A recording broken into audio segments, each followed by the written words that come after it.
ويبشر المؤمنين الذين يعملون الصالحات أن لهم أجرا حسنا ماكثين فيه أبدا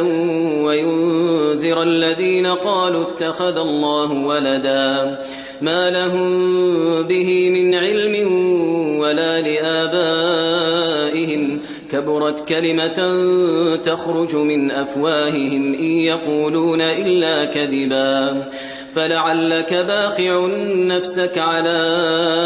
آثارهم إن لم يؤمنوا بهذا الحديث أسفا إنا جعلنا ما على الأرض زينة لها لنبلوهم أيهم أحسن عملا وإنا لجاعلون ما عليها صعيدا